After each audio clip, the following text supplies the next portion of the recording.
യേശുമിശിഹായെ സ്തുതിയായിരിക്കട്ടെ. സങ്കീർത്തനങ്ങളുടെ പുസ്തകത്തിൽ നിന്നുള്ള വായന 25-ാം അധ്യായം 1 മുതൽ 22 വരെയുള്ള തിരുവചനങ്ങൾ. കർത്താവെ, എൻ്റെ ആത്മാവിനെ അങ്ങയുടെ സന്നിധിയിലേക്ക് ഞാൻ ഉയർത്തുന്നു. ദൈവമേ, അങ്ങിൽ ഞാൻ ആശ്രയിക്കുന്നു. ഞാൻ ഒരിക്കലും ലജ്ജിതനാകാതിരിക്കട്ടെ. ശത്രുക്കൾ എൻ്റെ മേൽ വിജയം ആഘോഷിക്കാതിരിക്കട്ടെ. അങ്ങയെ കാത്തിരിക്കുന്ന ഒരുവനും ഭഗ്നാശനാകാതിരിക്കട്ടെ. വിശ്വാസവഞ്ചകർ അപമാനമേൽക്കട്ടെ. കർത്താവെ, അങ്ങയുടെ മാർഗങ്ങൾ എനിക്ക് മനസ്സിലാക്കി തരണമേ. അങ്ങയുടെ പാതകൾ എന്നെ പഠിപ്പിക്കണമേ. അങ്ങയുടെ സത്യത്തിലേക്ക് എന്നെ നയിക്കണമേ, എന്നെ പഠിപ്പിക്കണമേ.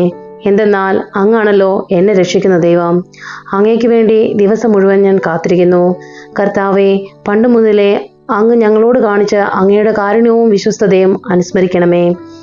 എൻ്റെ യൗവനത്തിലെ പാപങ്ങളും അതിക്രമങ്ങളും അങ്ങ് ഓർക്കരുതേ. കർത്താവെ, അങ്ങയുടെ അചഞ്ചല സ്നേഹത്തിനനുസൃതമായി കരുണാപൂർവം എന്നെ അനുസ്മരിക്കണമേ. കർത്താവ് നല്ലവനും നീതിമാനുമാണ്. പാപികൾക്ക് അവിടുന്ന് നേർവഴി കാട്ടുന്നു. എളിയവരെ അവിടുന്ന് നീതിമാർഗത്തിൽ നയിക്കുന്നു. വിനീതരെ തൻ്റെ വഴി പഠിപ്പിക്കുന്നു. കർത്താവിൻ്റെ ഉടമ്പടിയും പ്രമാണങ്ങളും പാലിക്കുന്നവർക്ക് അവിടുത്തെ വഴികൾ സത്യവും സ്നേഹവുമാണ്.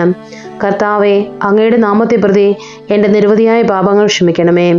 കർത്താവിനെ ഭയപ്പെടുന്നവനാരോ അവൻ തിരഞ്ഞെടുക്കേണ്ട വഴി അവിടുന്ന് കാണിച്ചു കൊടുക്കും. അവൻ ഐശ്വര്യത്തിൽ കഴിയും. അവൻ്റെ മക്കൾ ദേശം അവകാശമാക്കും.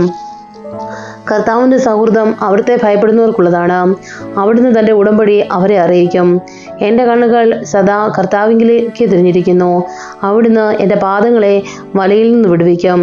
ദയ തോന്നി എന്നെ കടാക്ഷിക്കണമേ. ഞാൻ ഏകാകിയും പീഡിതനുമാണ്.